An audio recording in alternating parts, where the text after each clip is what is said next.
Hello friends, कैसे हैं आप सब लोग। उम्मीद करते हैं आप सभी लोग अच्छे होंगे। एंड देखिए, हमने आपके साथ अब क्वेश्चन आंसर सेशन दोबारा से हमने शुरू कर दिया है ना। बहुत टाइम के बाद आई थिंक पहली बार इतना बड़ा गैप हुआ है हमारे क्वेश्चन आंसर सेशंस के बीच में। हाँ, और इतने ज़्यादा सवाल हमारे पास आए हुए थे कि हम अब उसमें चूज़ करना ही मुश्किल होता है, क्योंकि कई सवाल ऐसे भी होते हैं जिनके आंसर्स आप बहुत बार दे चुके होते हैं, राइट। बट स्टिल जो है करना पड़ता है बार बार, कुछ आंसर जो है दोबारा भी करने पड़ते हैं, ताकि जो लोग पूछ रहे हैं, क्योंकि अब वो कहाँ ढूंढते पड़ेंगे किसी दूसरे वीडियो में। सो जो लोग रेगुलरली अभी देख रहे हैं और वो जो अपने आंसर्स के लिए बार बार वीडियोस देखते हैं, तो इसलिए हम कोशिश करते हैं कि चलो अगर कोई क्वेश्चन पलट के भी आ रहा है तो उसको ज़रूर जवाब दे दें, है ना। एंड कुछ क्वेश्चन ऐसे होते हैं जिनकी फ्रिक्वेंसी बहुत ज़्यादा होती है, जिन्हें बहुत ज़्यादा हमारे जो व्यूअर्स हैं वो देखते हैं, तो हम कोशिश करते हैं जो क्वेश्चन बहुत ज़्यादा बार पूछे गए हैं उनको ज़रूर हम इन्वॉल्व करें।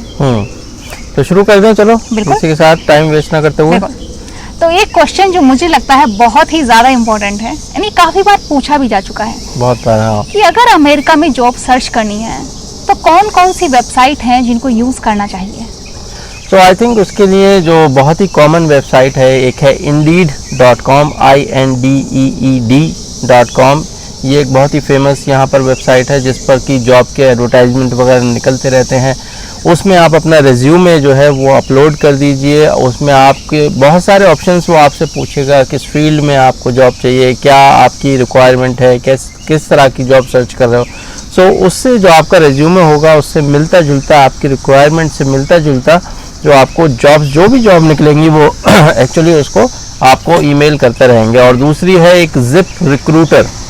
सो जिप रिक्रूटर भी है, उस पर भी सेम प्रोसेस फॉलो होगा जो मैंने आपको अभी बताया। एंड देन उसके अलावा लिंक्डइन पर अगर आपकी प्रोफाइल नहीं है तो लिंक्डइन पर अपनी प्रोफाइल बना लीजिए, क्योंकि उस पर भी जॉब्स के जो आप अक्सर देखेंगे जॉब पोस्टिंग्स रहती हैं, और अलग से अगर आप किसी को फॉलो कर रहे हैं कुछ ऐसा है तो आपको बराबर नोटिफिकेशंस आते रहेंगे कि भाई इसने जॉब निकाला, यहाँ पर जॉब निकली है। तो उस तरह से आप जॉब एप्लीकेशंस जो है वो डाल सकते हैं। और जॉब एप्लीकेशंस के लिए रेज्यूमे के साथ साथ एक चीज़ और अपना आप साथ में रेडी रखें, वो होता है कवर लेटर, जिसमें कि आप अपना इन शॉर्ट आप बताते हैं कि आप क्या हैं, आपकी एक्सपर्टीज़ क्या है और आप किस तरह आप क्या करना चाहते हैं लाइफ में। सो ये एक मोटा मोटी बात आपके बारे में लगभग एक दो पैराग्राफ में लिखी होती है, तो वो रेडी रखें। एक बात और भी बहुत इंपॉर्टेंट है, वो ये है कि आप जब भी कहीं जॉब के लिए अप्लाई करें, एप्लीकेशन सबमिट करें, तो बहुत ही जेनरिक ना करें। जैसे जो कवर लेटर है वो बहुत ही जेनरिक नहीं होना चाहिए।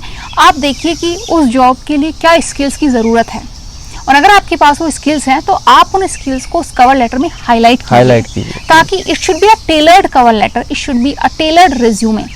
तो आप, क्योंकि जॉब के हिसाब से स्किल सेट थोड़े बहुत चेंज भी होते हैं, चाहे सेम ही फील्ड की जॉब क्यों ना हो, तो उस बात पर बहुत ध्यान दीजिए। एक जेनेरिक एप्लीकेशन मत डालिए। हाँ, तो जॉब के हिसाब से अपने रेज्यूमे में थोड़ा बहुत चेंज कीजिए और कवर लेटर में, एंड देन आप उसको अपलोड कीजिए। एंड आज अगर आप देखें तो हो सकता है आपको थोड़ा सा बैकग्राउंड नॉइज आए, क्योंकि हमारा जो एरिया है मैरीलैंड स्टेट में, सिकेडा जो है वो बहुत ज़्यादा जो झींगुर टाइप एक यहाँ का वो है कीड़ा, तो वो पूरे उसमें छाया पड़ा है इस बार बहुत बुरी तरह से। तो थोड़ी सी बैकग्राउंड में वो झींगुर वाली आपको नॉइज सुनाई देगी, बहुत ज़्यादा है। अभी तो शाम हो गई तो कम हो रहा है। तो चलो शुरू कर दें। नेक्स्ट क्वेश्चन है कि क्या आपको मास्टर्स करने के बाद, पोस्ट ग्रेजुएशन करने के बाद इमीडिएटली ग्रीन कार्ड मिल जाता है? तो इसका तो मैं कहूँगा जवाब तुम ही दे दो, तुमने सवाल पूछा है तो जवाब दे दो। बिल्कुल नहीं, बिल्कुल भी नहीं। अगर आपने सिर्फ मास्टर्स किया है यहाँ पर या आपने इंडिया से भी किया है, तो अगर आप चाहें कि आपको एकदम से ग्रीन कार्ड मिल जाए, चांसेस आर नॉट पॉसिबल। तो कारण ये है कि चाहे आप अगर आप इंडिया या फिर चाइना से हैं, तो मैं ये बात कह रही हूँ, क्योंकि अगर आप EB1 या फिर EB2 कैटेगरी में भी आपका ग्रीन कार्ड अपना अप्लाई करते हैं, तो उसके लिए भी आपका CV बहुत ही ज़्यादा टॉप पर होना चाहिए। मीन्स आप अपने फील्ड के बहुत ही, कहते हैं ना, एक्सीलेंट या टॉप मोस्ट लोगों में से एक होने चाहिए to get green card. EB1 में फिर भी सबसे जल्दी होता है, लेकिन जिस हिसाब से वहाँ इंटरव्यूज में टाइम लग जाता है, 1 से 2 साल तो मान के चलिए। EB2 कैटेगरीज में तो आप देख ही रहे हैं 6 से 7 साल, 8 साल का वेट पीरियड है, और वो भी तब है जब आपका जॉब प्रोफाइल अच्छा है, आपका CV अच्छा है। सिर्फ मास्टर्स करके अगर आप EB2 में भी करेंगे तो बहुत मुश्किल है, तो इमीडिएटली तो एकदम बिल्कुल भी नहीं मिलने वाला। सो EB2 में भी एक सर्टेन लेवल का जो है वो क्वालिफिकेशन होनी चाहिए। बट आई थिंक जो यहाँ पर इंजीनियर्स काम करते हैं, और बहुत कुछ ये भी डिपेंड करता है कि भाई जहाँ आप काम कर रहे हैं आपका एम्प्लॉयर आपके लिए पिटिशन फाइल करने के लिए जो कंपनीज हैं वो रेडी हैं कि नहीं है। यूजुअली जो है जो इंजीनियर्स यहाँ पर आते हैं उनकी कंपनीज उनके लिए पिटिशन फाइल करती हैं ग्रीन कार्ड का। सो ये लेकिन भी वो पिटिशन भी आप जब कुछ साल काम कर चुके होते हैं तब वो आपके लिए फाइल करती हैं, जब वो देख लेती हैं कि हाँ हमारे लिए ये बंदा बहुत अच्छा है, काम का है, हमेशा यूजफुल रहेगा। तो एकदम मास्टर डिग्री मिलने के एकदम बाद अभी के हिसाब से जो चल रहा है जिस तरह से ग्रीन कार्ड नहीं मिल सकता। ऑल्दो जैसे कि अभी प्रेसिडेंट जो बाइडेन ने जो अपना इमिग्रेशन रूल सजेशन दिए हैं, उन्होंने जो होपफुली हो सकते हैं, जो बिल आया है, उन्होंने बोला है कि अगर यूएस से पोस्ट ग्रेजुएशन की डिग्री के साथ या पीएचडी डिग्री के साथ आपको ग्रीन कार्ड मिल जाना चाहिए, लेकिन वो अभी भी बिल ही है। वो तो पता नहीं कब पास होगा, जब पास होगा तब होगा, वो तो उसका कुछ पता नहीं अभी। एक क्वेश्चन बहुत ही रिलेटेड है, वो ये है, उन्होंने BE इन कंप्यूटर इंजीनियरिंग किया है इंडिया से, तो अगर वो पीएचडी कर लेते हैं तो क्या उनको ग्रीन कार्ड एकदम से मिल सकता है? सो देखिए, एकदम से तो ग्रीन कार्ड बिल्कुल नहीं मिलता है, जैसे कि ये मिलता जुलता सवाल ही है जो पहले कहा। तो उसमें यही है कि आप ये एक बिल है कि अगर यहाँ से जो अभी नई गवर्नमेंट ने डाला है कि अगर पीएचडी कोई यहाँ से करता है बेसिकली, तो उसको ग्रीन कार्ड दे देना चाहिए। मिलेगा कि नहीं वो पता नहीं, लेकिन हाँ अब हम जैसे लोग जैसे जो इंडिया से पीएचडी करके आते हैं तो उनको भी इमीडिएट उसमें नहीं मिलता है। हम लोगों को अपनी प्रोफाइल यहाँ पर आके एक बिल्ड करनी पड़ती है, उसमें अपनी रेज्यूमे में बहुत कुछ ऐड करना पड़ता है। आपको ये शो करना पड़ता है कि आप जो है एक्सेप्शनल हैं, आप अपनी फील्ड में बहुत ही ऊपर हैं, टॉप क्रीम में आते हैं, और तब जाकर आपको कहीं वो ग्रीन कार्ड मिलता है। सो सिर्फ पीएचडी कर लेने का मतलब ये नहीं है कि आपको एकदम से ग्रीन कार्ड मिल जाएगा या जल्दी मिल जाएगा, नहीं। उस पर डिपेंड करेगा कि आपने पीएचडी में क्या क्या, आपकी पीएचडी कितनी सिग्निफिकेंट है लोगों के लिए। सो आजकल ग्रीन कार्ड रिजेक्ट हो रहे हैं बहुत ज़्यादा, और उसमें अक्सर ये सवाल पूछा जा रहा है, जो पहले सवाल पूछते हैं उसके बाद रिजेक्ट करते हैं, कि आपके काम का सिग्निफिकेंस क्या है। तो सिग्निफिकेंस अगर आप नहीं बता पाए तो उसमें बड़ी मुश्किल हो जाएगी, क्योंकि इस वक्त काफी टफ होता जा रहा है। मैं देख रहा हूँ आपके काम का सिग्निफिकेंस है ना, आपको आपके फील्ड में रिकॉग्निशन कितना है, कि जो आपके टॉप लीडर्स हैं आपके फील्ड के, वो आपको कितना जानते हैं, और वो सिर्फ मास्टर्स करके या पीएचडी करके अचीव करना मुश्किल है, बहुत मुश्किल है, रेयर हो जाएगा एक्चुअली। अब एक थोड़ा सा डिफरेंट क्वेश्चन है, वो है living expenses in America. America में ऑन एन एवरेज कितना खर्चा होता है एक छोटी सी फैमिली के लिए या कपल के लिए? देखिए, ये अगेन डिपेंड करेगा एरिया टू एरिया। अगर हम बाल्टीमोर का अगर एग्जांपल दे दें तो हमने एक बहुत अच्छी वीडियो डाली है जिसमें हमने अमेरिका के जो सस्ते सिटी हैं, जो एक एवरेज एक्सपेंस की सिटी हैं, जो महंगे सिटी हैं, उनको थ्री टाइप्स की जो जगह होती हैं, उनको पूरा कंपैरिजन टेबल्स के साथ, चार्ट के साथ दिखाया है। आप उस वीडियो को जाकर देखिए, क्योंकि देखिए कहीं हो सकता है कि $1500 में आपका महीने का खर्चा निकल जाए किसी एक शहर में, बट वहीं दूसरे शहर में आपको 4000 चाहिए होगा। एंड डिपेंडिंग कि आप सिंगल हैं, आप कपल हैं, या आपके 2 बच्चे हैं, उससे खर्चे में बहुत फर्क आता है। तो आप उस वीडियो को जाकर जरूर देखिए, हमने बहुत ही डिटेल में वो वीडियो डाला है। सो एक क्वेश्चन हमारे बहुत ही अमेरिका दर्शन फैमिली के मेंबर हैं जो कई दिन से मुझे इंस्टाग्राम पे भी लिख रहे हैं, उनके कुछ सवाल हैं, वो चलो मैं पूछ लेता हूँ उनसे। ज़रूरी भी है कि उनके पेरेंट्स यहाँ रहते हैं, एंड उन्होंने अपने पेरेंट्स के लिए ये सवाल पूछे हैं, तो मुझे लगा कि जवाब देना ज़रूरी है।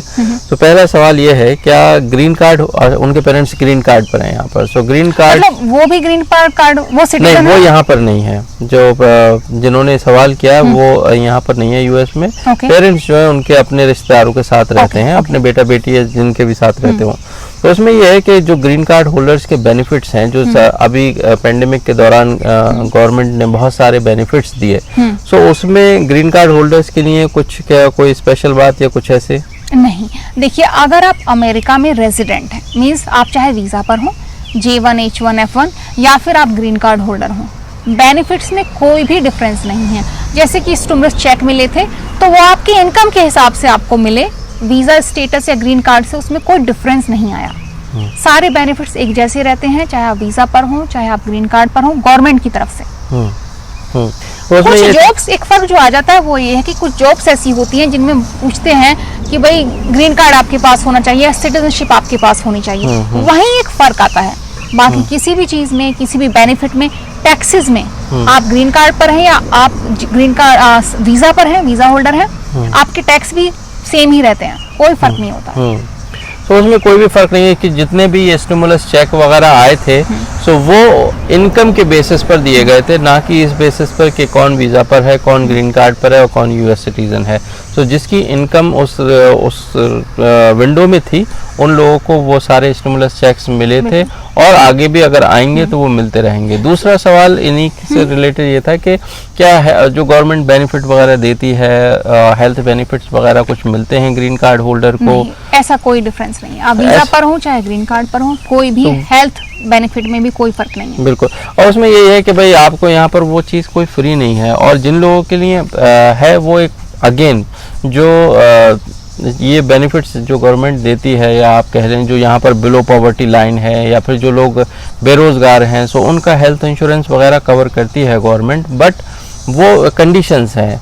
लेकिन ग्रीन कार्ड होल्डर के लिए एक वो होता है, एक पब्लिश चार्ज रूल, आपने नाम सुना होगा। तो यहाँ पर हम लोग जैसे हैं सो हम ये प्रीफर नहीं करते हैं कि हम वो सारे फैसिलिटीज़ जब हम ग्रीन कार्ड पर हैं तब हम गवर्नमेंट से यहाँ लें, क्योंकि लोगों का ये मानना है कि वो आपके नेगेटिव चला जाता है जब आप सिटीजनशिप फाइल करते हो, कि आपने मतलब उनको ये लगता है कि आप खुद इतने कैपेबल नहीं हो कि अपना ध्यान रख सको, तो आप यूएस गवर्नमेंट का सहारा ले रहे हो, तो वो सिटीजनशिप मिलने में कहीं हो सकता है कि नेगेटिव चला जाए, तो लोग अवॉइड करते हैं उस चीज़ को लेने में। सो कोशिश यही करते हैं कि जब तक कि सिटीजनशिप ना हो जाए तब तक कोई गवर्नमेंट का उस तरह का जो फ्री वाला जो बेनिफिट होता है वो ना लिया जाए, क्योंकि वो एक इंडिकेशन हो जाता है कि आप फाइनेंशियली इंडिपेंडेंट नहीं है, गवर्नमेंट पर बर्डन है जो कि आपकी सिटीजनशिप एप्लीकेशन में नेगेटिव रोल प्ले कर सकता है। वही तो हमेशा यहाँ पर इंश्योरेंस वगैरह, हेल्थ इंश्योरेंस वगैरह वो लेकर ही रखना पड़ेगा। और हेल्थ इंश्योरेंस वैसे ही होते हैं कि आप देखिए, जितना वो एक बात कहते हैं ना अपने यहाँ कि जितना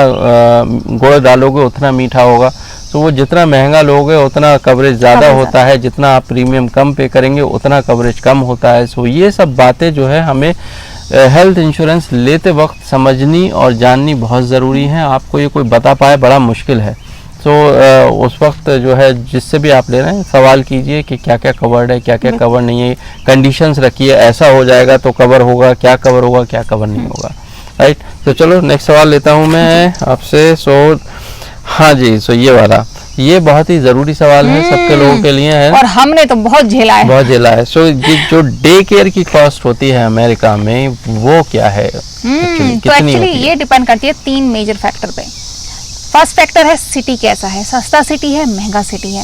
दूसरा आपके बच्चे की एज क्या है, अगर आपका बच्चा 2 साल से छोटा है तो डे केयर बहुत महंगा होता है, 2 साल की एज के बाद डे केयर तो उसमें ही थोड़ा सा सस्ता हो जाता है।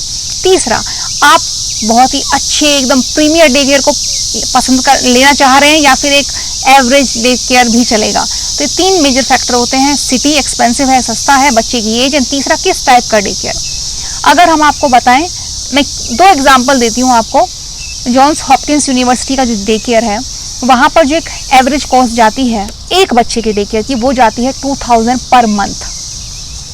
हमने जिस डे केयर में अपने बच्चों को रखा था, गार्डेड स्कूल, तो वो भी यहाँ का बहुत ही प्रीमियर है, बहुत बड़ी चेन है उसकी, ऑल ओवर यूएस से उनके डे केयर्स हैं। उसका जो एक्सपेंस था, अगर आपका बच्चा 2 साल से छोटा है तो 1600-1700 पर मंथ एक बच्चे का, एंड अगर 2 साल से ऊपर है तो हमने पे किया है 1200 पर मंथ। मतलब कि हमारे 1200 to 1300 पर मंथ हमारे दोनों बच्चों का डे केयर का जो खर्चा आता था 3 से 6 साल के बीच में, वो आता था 2500, जो कि एक बहुत अच्छा प्रीमियर टाइप का डे केयर माना जाता है। काफी बहुत फेमस है। आपको इससे सस्ता डे केयर भी मिल सकता है, लेकिन 2 साल से अगर आपका बच्चा छोटा है तो एटलीस्ट 1000 to 1200 तो आपको पे करना ही पड़ेगा, कितना भी सस्ता डे केयर क्यों ना हो। और अगर 2 साल से ऊपर का है तो 900 to 1200, the cheapest possible in Baltimore area, जो कि अमेरिका का महंगा एरिया नहीं है। अगर आप न्यूयॉर्क सिटी देखें, अगर आप बोस्टन देखें, अगर आप सैन फ्रांसिस्को देखें, तो फिर डे केयर 2500 से 3000 पर चाइल्ड, पर बच्चा महीने का खर्चा आएगा आपका, बहुत महंगा, $2 से $3000 पर बच्चा। तो यही है। अगर आप चाहते हैं कि हम इस पर एक डिटेल में वीडियो बनाएं, क्योंकि हमने तो 6 साल पे किया है। बहुत बहुत 2 बच्चों का, वो बहुत। भी एक ही साथ, क्योंकि हमारे दोनों बच्चों के एज में सिर्फ 1 साल का गैप है। हमारी एक सैलरी तो उसी में चली जाती थी। हाँ, ऑलमोस्ट आप कह सकते हैं। सो भाई हाँ, ये एक सवाल बहुत पूछा जाता है कि भाई कोई अमेरिका में टूरिस्ट वीज़ा पर आया हुआ है, उनको यहाँ बेबी हो जाता है, क्या उसके बेसिस पर उनको ग्रीन कार्ड ऑफर हो सकता है? बिल्कुल भी नहीं। आपके बच्चे की सिटीजनशिप क्या है उससे आपके ग्रीन कार्ड पर कोई फर्क नहीं पड़ता है, अनलेस आपका बच्चा 21 ईयर्स से ज़्यादा बड़ा है, वो फाइनेंशियली इंडिपेंडेंट है और वो आपको स्पॉन्सर कर रहा है। वही एक सिचुएशन है जिसमें बच्चा आपको स्पॉन्सर कर रहा है, जिसमें बच्चे के सिटीजन होने का आपको फायदा हो सकता है।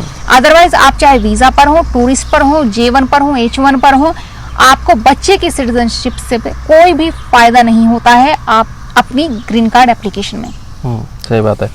और दूसरा इसी से मिलता जुलता सवाल है कि भाई अगर यहाँ पर कोई घर खरीदता है या प्रॉपर्टी खरीदता है, उसके खरीदने से क्या ग्रीन कार्ड मिलता है? बिल्कुल नहीं। अनलेस आप इन्वेस्टमेंट वीज़ा के थ्रू आ रहे हैं, इन्वेस्टमेंट कर रहे हैं, तो वो बात ही अलग है, जो EB5 कैटेगरी होती है। लेकिन अगर आप J1 वीज़ा पर हैं, F1 वीज़ा पर हैं या H1 वीज़ा पे हैं और आप यहाँ पर घर खरीद लेते हैं या कोई रेंटल प्रॉपर्टी खरीद लेते हैं, उससे आपकी ग्रीन कार्ड एप्लीकेशन पर कोई फर्क नहीं पड़ता है।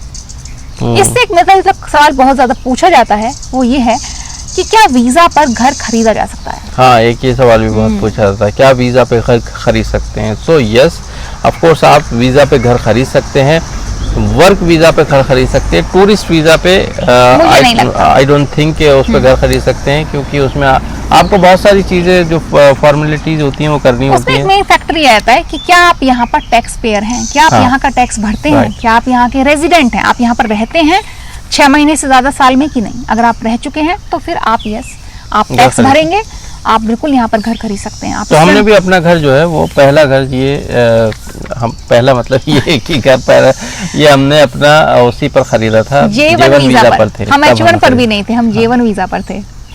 तो अब देखते हैं कि भाई नेक्स्ट घर अब हम कब खरीदेंगे अपना। हाँ, आई थिंक खुश हैं हम, इसी में खुश हैं। चलो ठीक है। तो फिर तो अच्छा, हाँ, एक लास्ट क्वेश्चन ये है कि भाई how to become a scientist, scientist कैसे बना जाए? आप बताइए, आप साइंटिस्ट कैसे बने? तो साइंटिस्ट बनने के लिए देखो भाई, एक ज़रूरी जो सबसे ज़रूरी चीज़ है, वैसे तो साइंटिस्ट देखिए कोई भी बन सकता है, जो खोज करने लगता है वो साइंटिस्ट बन जाता है। बट डिग्री होल्डर बनने के लिए आपको मास्टर्स और उसके बाद PhD करना पड़ेगी। मास्टर्स बन के करके भी आप जो है साइंटिस्ट की जो डेजिग्नेशंस होते हैं यहाँ पर कंपनी में वो मिलते हैं आपको, साइंटिस्ट आप कहलाते हो। बट आप अगर और एक्सेल करना चाहते हो, आगे बढ़ना चाहते हो, तो PhD उसके लिए एक जो है बहुत ही, एक तो आपको डिग्री मिलती है और उसके बाद जो PhD में ट्रेनिंग होती है आपकी as a scientist, that is wonderful. So वो करना बहुत ज़रूरी है आप, और उससे आपको मुझे लगता है कि बहुत कॉन्फिडेंस आता है। जो साइंस में पकड़ बनती है ना PhD के दौरान, वो एक मुझे लगता है कि मास्टर्स के बाद करते करते बहुत टाइम लग जाता है। और देखिए वो पकड़ आ तो जाती है मास्टर्स में, मैंने कुछ लोग ऐसे देखे हैं जो बहुत अच्छे होते हैं साइंस में, बट कमी उनके पास उतनी है कि उनके पास फिर डिग्री नहीं होती है। सो डिग्री होल्डर होना भी एक अपने आप में बहुत बड़ी बात है। तो जब आपको अगर साइंस को अपना करियर चूज़ करना है, तो why not PhD, then PhD कीजिए, एंड देन PhD करने के बाद डॉक्टर नाम के आगे लगाइए, एंड देन साइंटिस्ट बनिए आप। और चाहे वो इंडिया से आप PhD कीजिए, चाहे आप यहाँ से कीजिए, इंडिया में भी इतने अच्छे इंस्टीट्यूट्स हैं। हम तो इंडिया से PhD करके आए हैं। हमारी ग्रीन कार्ड एप्लीकेशन जो हुई है उसमें इंडिया में PhD में जो हमने काम किया उसका बहुत बड़ा रोल है। वही तो इट डजंट मैटर कि आपने PhD कहाँ से की है, आपका काम कैसा रहा है, आपका काम लोगों के लिए कितना सिग्निफिकेंट रहा है, वो बहुत मायने रखता है उसमें। तो ये चीज़ें ध्यान में जो लोग PhD कर रहे हैं वो ज़रूर ध्यान में रखें कि पब्लिकेशंस होते रहने चाहिए, बराबर होते रहने चाहिए, एंड रिव्यूज, इस पर एक डिटेल वीडियो करनी चाहिए जिसमें कि हम उनको ये मतलब बता सकें कि एक PhD जब आप कर रहे हैं तो आपको क्या क्या बातें अपने जहन में रखनी चाहिए। अगर आपके पास गाइडेंस होती है तो आपका जो कठिन रास्ता है ना वो भी इजीली पास हो जाता है, क्योंकि आपके पास गाइडेंस होती है। तो हम इस चैनल पर यही करते हैं, हम पिछले 11 साल से अमेरिका में हैं और हम J1 visa, H1 visa, green card, rental पे जब हम रहते थे, फिर अपना घर खरीदा, बच्चे स्कूल कैसे जाते हैं, हमारे पास वो सारा एक्सपीरियंस है। तो और यही हम अपने चैनल पर शेयर करते हैं, वो ही शेयर करते हैं तो आप लोगों से, ताकि जो लोग आ रहे हैं उनको फ्यूचर में दिक्कतें कम हो, अपना लाइफ भी इंजॉय करें और जो है भाई जो करने आए वो भी करें, राइट। बिल्कुल। और देखिए बहुत फर्क पड़ता है जब आपको कोई बताने वाला होता है, या हम जैसे लोग जिन्हें कोई बताने वाला नहीं था। बहुत गलतियां की हैं हमने। तो खैर अपनी गलतियों से हम चाहते हैं, हमारी गलतियों से आप लोग सीखें, आप लोग सीख लें और आप लोग गलतियां ना करें। चलिए, तो अब इसके साथ अगला फिर आप बनाते रहेंगे, जल्दी कोशिश करेंगे। अगर आपके पास ऐसे क्वेश्चंस हैं जो हमने इस वीडियो में कवर नहीं किए हैं, या हमने अपने पहले वाले क्वेश्चन आंसर सेशंस में कवर नहीं किए हैं, तो आप अपने क्वेश्चंस कमेंट सेक्शन में ज़रूर लिखें। हम अगले वाली सेशन में उन क्वेश्चंस को ज़रूर लेंगे। चलिए, तो इसी के साथ ये यहीं पर ख़त्म करते हैं। तो आई होप कि आपको ये वीडियो अच्छी लगी हो और आप लोगों के काम की रही हो। और उम्मीद ये करते हैं कि आप कुछ लोग जो वीडियो देख रहे हो उनके सवालों के जवाब जो है उन्हें मिल गए हों। एंड ऐसे ही सवाल करते रहिए, लाइक करते रहिए। इसी से हमें पता चलता है कि आप लोग जो है वीडियोस देखते हैं, पसंद करते हैं। हम बहुत शुक्रगुजार हैं, हाँ, किस तरह की वीडियो पसंद करते हैं। सो चलिए, इसी के साथ जो लोग नया है वो सब्सक्राइब कर लेना और हम लोग चलते हैं। Thank you so much for watching this video. Thank you.